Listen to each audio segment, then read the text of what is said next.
Breaking news. మళ్లీ ఏటీఎంను పగలగొట్టి లక్షల రూపాయలు ఎత్తుకు వెళ్లిపోయారు దొంగలు. ఈసారి ఈ ఘటన రంగారెడ్డి జిల్లా రావిళ్యాలలో చోటు చేసుకుంది. మరోసారి ఏటీఎం చోరీకి పాల్పడ్డారు. కేవలం 4 నిమిషాల్లో మొత్తం ఏటీఎంని లూటీ చేశారు దొంగలు.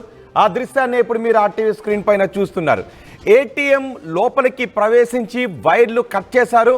ఆ దృశ్యాలు రికార్డు కాకుండా వాళ్ళు స్ప్రేలు కొట్టారు, వైర్లు కూడా కట్ చేశారు.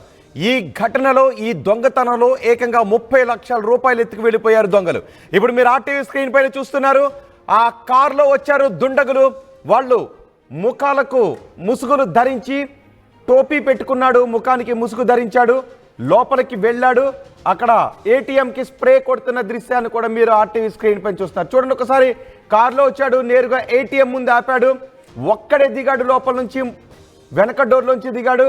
ఆ తర్వాత రావడంతో ఏటీఎం దగ్గర ఉన్న కెమెరాకు స్ప్రే కొట్టాడు. అంటే వీళ్ళు ఎన్నిసార్లు ఏటీఎం దొంగతనాలకు రెక్కి వేశారో మనం అర్థం చేసుకోవచ్చు. ఒక్కడే వచ్చాడు లోపలికి. బహుశా కారులో ఇంకెంతమంది ఉన్నారో ఇంకా తెలియదు.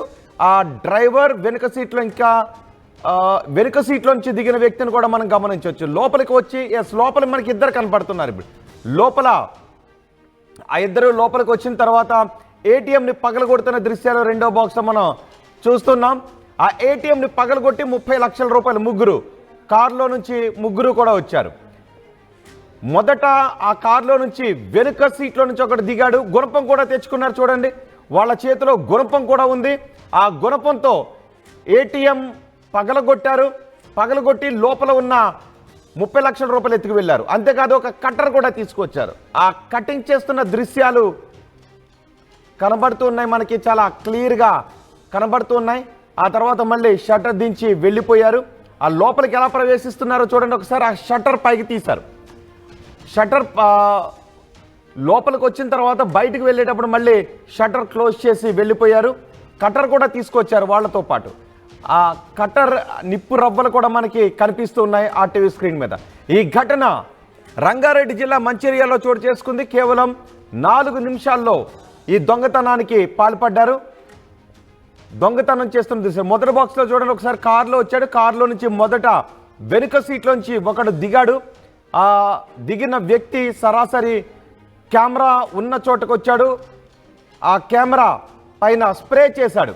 ఇప్పుడు మనకి ఆ గ్యాస్ కట్టర్తో కట్ చేస్తున్న దృశ్యాలు ఆపోజిట్ గ్లాస్లో కూడా మనకి కనబడుతూ ఉన్నాయి. ఆ తర్వాత సీసీ కెమెరా వైర్లు కూడా తెంపే ప్రయత్నం చేశారు. వీళ్ళ ముగ్గురు 30 లక్షల రూపాయలు, ఆ ఏటీఎంలో ఉన్న 30 లక్షల రూపాయలు దోచుకుని వెళ్ళిపోయారు. గ్యాస్ కట్టలతో మెషిన్ కట్ చేసి వచ్చిన కారులోనే వెళ్ళిపోయారు. సీసీ కెమెరాలకు దొరకకుండా ఉండడానికి స్ప్రే కూడా కొట్టారు. ఎమర్జెన్సీ సైరన్ మోగకుండా వైర్లు కట్ చేశారు దుండగులు. ఘటనా స్థలాన్ని డీసీపీ సునీతారెడ్డి పరిశీలించారు. క్లూస్ కోసం ఆధారాలు వెతుకుతూ ఉన్నారు. వాళ్ళు వెళ్ళేటప్పుడు మళ్ళీ షట్టర్ క్లోజ్ చేసి వెళ్ళిపోయిన దృశ్యాలు కూడా మీరు ఆర్టీవీ స్క్రీన్ పైన చూడొచ్చు. మా ప్రతినిధి దేవిక ఉన్నారు పూర్తి సమాచారం అందించడానికి. దేవిక, ఏదైనా క్లూస్ దొరికాయా? ఎస్ రోహిత్, మనం చూస్తున్నాం రంగారెడ్డి జిల్లాలోని భారీ చోరీ అని చెప్పొచ్చు. అంటే షిఫ్ట్ కార్లు, ఎవరికి అనుమానం రాకుండా షిఫ్ట్ కార్లు అర్ధరాత్రి పూట 4 దుండగులు అక్కడికి వచ్చి, దొంగలు అక్కడికి వచ్చి ముందుగానే ఇదంతా మనం చూడొచ్చు. ఇప్పుడు సీసీ ఫుటేజ్ ఏదైతే చూస్తున్నామో దాంట్లో మనం క్లియర్ గా చూస్తుంటే అర్థమవుతుంది. వాళ్ళు ముందుగానే ప్లాన్ ప్రకారంగా మాట్లాడుకొని, అంటే పకడ్బందీగా వచ్చి ఎవరికి దొరకకుండా ఏ విధంగా దొంగతనం చేయాలి అనేది ముందుగా ప్లాన్ చేసుకున్నట్టు కూడా తెలుస్తుంది. ఎందుకంటే అక్కడ కారు వచ్చి ఏటీఎం ఆగిన తర్వాత కేవలం లోపల నుంచి ఒక వ్యక్తి మాత్రం బయటకు దిగాడు. వచ్చి ఏదైతే కెమెరా ఉందో దాని మీద స్ప్రే చల్లాడు. అంటే స్ప్రే కొట్టడం జరిగింది ఆ కెమెరా పని చేయకుండా ఉండటానికి. మళ్ళీ లోపలికి వచ్చిన తర్వాత ఏదైతే వాళ్ళు తెచ్చుకున్న ఇనుపరాడ్లు ఉన్నాయో ఆ సహాయంతో ఏటీఎం కూడా బదులు కొట్టడం జరిగింది. ముఖ్యంగా ఇక్కడ ఎమర్జెన్సీ సైరన్ మోగకుండా సెన్సార్ ని కూడా, ఆ వైర్లను కూడా కట్ చేసినట్టుగా అయితే తెలుస్తుంది. మళ్ళీ తర్వాత లోపల నుంచి, కార్ లోపల నుంచి ఇంకొక వ్యక్తి వచ్చి మళ్ళీ ఆ ఏటీఎం ని ఇనుపరాడుతో కొడుతున్న దృశ్యాలను కూడా మనం చూస్తున్నామని చెప్పొచ్చు. ఒకసారిగా అందులో నుంచి మంటలు కూడా, అంటే ఏ విధంగా వస్తాయనేది మనం చూస్తున్నాం. కేవలం 4 నిమిషాల్లోనే దొంగతనం చేసి దాదాపుగా 30 లక్షలు దొంగతనం చేసి పరారీ అయినట్టుగా తెలుస్తుంది. ఎవరికి అనుమానం రాకుండా ఆ షట్టర్ కూడా మళ్ళీ క్లోజ్ చేసి అసలు ఏం జరిగినట్టుగా నుంచి వెళ్ళిపోయిన పరిస్థితి అని చెప్పొచ్చు.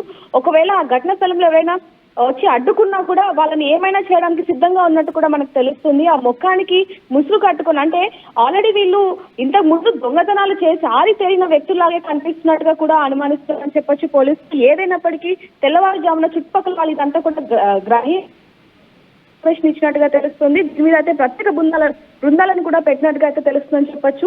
ఘటన స్థలానికి అయితే డీసీపీ సునీతారెడ్డి అక్కడికి వెళ్ళి అసలు ఏం జరిగింది, ఏ విధంగా జరిగింది అంటూ కూడా మొత్తం పరిశీలిస్తున్న పరిస్థితి అని చెప్పొచ్చు. ఏ ఒక్క క్లూ దొరికినా సరే వాళ్ళని కటకటాల వెనకాల పంపించే ప్రసక్తి ఉంది అంటూ కూడా పోలీసులు చెప్పడం జరుగుతుంది. రోహిత్, అంటే ఇంతవరకు ఏ క్లూస్ కూడా దొరకలేదా? ఎస్ రోహిత్, మనం ఇప్పుడు చూస్తున్నాం సీసీ కెమెరాలు ఏవైతే కనిపిస్తుందో అదంతా కూడా చూసి, అంటే వాళ్ళు వేసుకున్న షర్ట్లు కానివ్వండి, లేకపోతే ఆ దగ్గరలో ఏవైతే కెమెరాస్ ఉంటాయో, ఏదైతే కార్ నెంబర్ అక్కడ మనం చూస్తున్నాం ఫస్ట్, అంటే ఏటీఎం బయట ఏదైతే కెమెరా ఉందో దాంట్లో ఏదైతే కార్ కనిపిస్తుందో ఆ కార్ ఆధారంగా చుట్టుపక్కల ఏవైతే కెమెరాస్ ఉంటాయో దాంట్లో కూడా ఆ కార్ ఎటైనా వెళ్ళిన పరిస్థితి ఉందా ఏంటనేది చూసి దాని ఆధారంగా పట్టుకునే ప్రయత్నం చేస్తున్నట్టుగా అయితే తెలుస్తుంది. ప్రస్తుతానికి మాత్రం ఎటువంటి ఆధారాలు లేవు అన్నట్టుగానే తెలుస్తుంది. రోహిత్, రైట్ దేవిక, రంగారెడ్డి జిల్లాలో చోటు చేసుకున్న ఏటీఎం దొంగతనం దృశ్యాలు ఇప్పుడు మీరు ఆర్టీవీ స్క్రీన్ పైన చూస్తున్నారు. రావిల్యాలలో ఈ ఏటీఎం చోరీ ఘటన చోటు చేసుకుంది. 4 నిమిషాల్లో మొత్తం ఏటీఎంలో ఉన్న 30 లక్షల రూపాయలు దోచుకుని వెళ్ళిపోయారు దుండగులు. గ్యాస్ కట్టర్లతో మెషిన్ని కట్ చేశారు. కారులో వచ్చి పక్కా ప్లాన్తో ఈ చోరీకి పాల్పడ్డారు.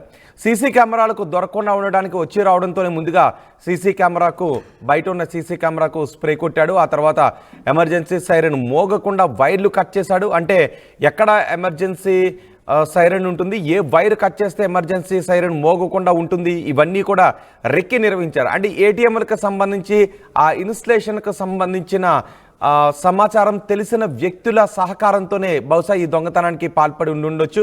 ఏటీఎంని ఇన్స్టాల్ చేసే వ్యక్తులకు మాత్రమే ఎక్కడ సైరన్ ఉంటుంది, ఏ వైర్ని కట్ చేస్తే సైరన్ మోగకుండా ఉంటుంది, ఈ వివరాలన్నీ వాళ్ళకి తెలుస్తాయి. కాబట్టి వాళ్ళ దగ్గర ఈ సమాచారాన్ని సేకరించి ముఖాలకు ముసుగులు వేసుకొని వచ్చి రావడంతో, అంటే స్ప్రే కూడా కొనుక్కొని వచ్చారంటే బయట ఉన్న సీసీ కెమెరాకు స్ప్రే కొట్టాలి అనే ముందుగానే రెక్కి నిర్వహించుకున్నారు. ఆ తర్వాత గ్యాస్ కట్టర్ తెచ్చుకున్నారు, గుణపం తెచ్చుకున్నారు, ఆ ఏటీఎంని పగలగొట్టారు. ఆ ఏటీఎంనే ఎందుకు ఎంచుకున్నారు అనేది ముందుగా బహుశా రెక్కి నిర్వహించుకుని ఉండుంటారు. అక్కడికి ఎవరు ఆ సమయంలో రారు అని అనుకుని అర్ధరాత్రి 1:57 ఆ చోరీకి పాల్పడ్డారు. అక్కడ సీసీటీవీలో రికార్డ్ అయిన దృశ్యాల్లో టైం కూడా రికార్డ్ అయింది. ఆ దృశ్యాలు మనం చూడొచ్చు. ఇప్పుడు ఆ కార్ బయట ఉన్న కార్ ఎటు వెళ్ళింది అనేది బయట ఇంకా ఆ ఏరియాలో ఉన్న సీసీ కెమెరాల ఫుటేజ్ని పోలీసులు విశ్లేషిస్తున్నారు.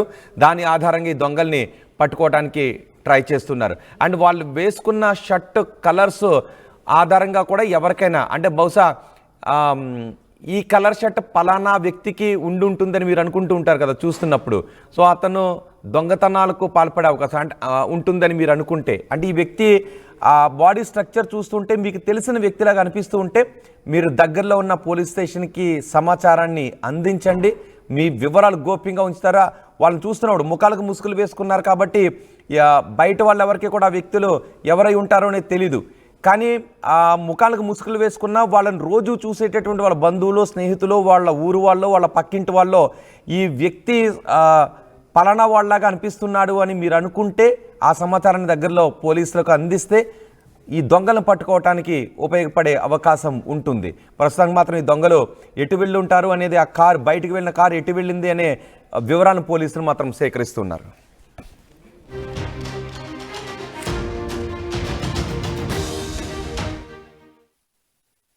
ఆర్టీవీ యాప్ వార్తల్ని క్షణాల్లో చదివే అవకాశం ఉంటుంది. ఒక న్యూస్ పేపర్, ఒక టెలివిజన్ ఛానల్ మీ చేతుల్లో ఎప్పుడు